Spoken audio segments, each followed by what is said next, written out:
गोंयांत LPG gas सिलिंडराच्या उणावाचो परिणाम आता बाजाराचेर जावपाक लागला। केरोसीन स्टोव आनी इलेक्ट्रीक इंडक्शनाची विक्री व्हडा प्रमाणात वाडपाक लागल्या। गिरायकांकडल्यान इंडक्शनाची मागणी जावपाक लागिल्ल्यान मार्केटांत इंडक्शन उपलब्ध ना, तशेंच इंडक्शन दुरुस्त करपाची मागणी वाडल्या अशें वेवसायीक दीपक ठाकुरान सांगलें।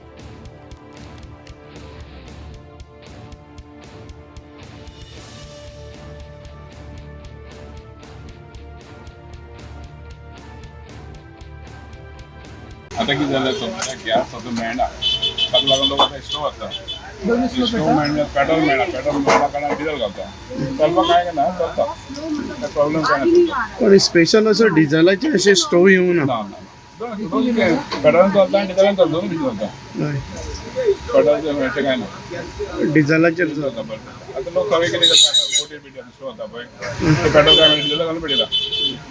पण आता स्टॉक आहा तुमचे कडेन सद्या कांयच ना, सद्या काबार स्टॉक काबार काबार जाले। पण सद्या आतां ह्या गॅस बंद जाले, लोकांनी स्टोव स्टार्ट केले, पयलीं स्टोव मेळटा तशें आतां स्टोव मेळपाक लागले। पण सध्या आता स्टोव ना तुमचे कडेन। सद्या आतां स्टोव ना, ऑर्डर केल्या आतां येतले। सेल तरी वाढला 2 दीस जाले, खूप कस्टमर येतात आता इंडक्शनाक, सेलाक किंवा रिपेरिंगाक कुठे येतात। असा तुमच्याकडे स्टॉक आहे?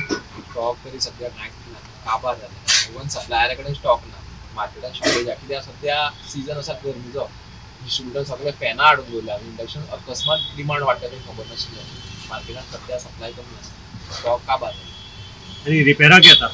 रिपेरिंग कोणा कडेन आसा, कोण यूज करनासले, तेंच्यांनी गॅस यूज करताले, आतां तेंच्यांनी बंद पडलेली इंडक्शन आतां परत रिपेरिंग हाडटा, कित्याक उपाय कांय ना।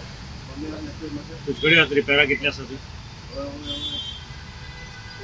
सगळे इंडक्शनां भरल्या, 50 आसतले।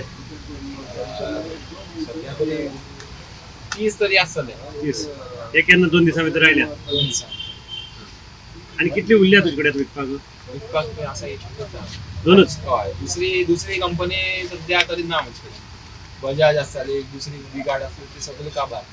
सध्या कोणा कडेन आसा ते विकता, आतां दुसरे नवे स्टॉक हाडटा म्हणल्यार थोडे ऑर्डर घालचे पडटले, केन्ना येतली, 7 दिसांनी येतली, कित्याक आमचे चड स्टॉक दवरना दुकान घातली, कोणाचो स्टॉक आतां विकता। एलपीजी शॉर्टेज जालें तेन्नाच्यान इंडक्शन सध्या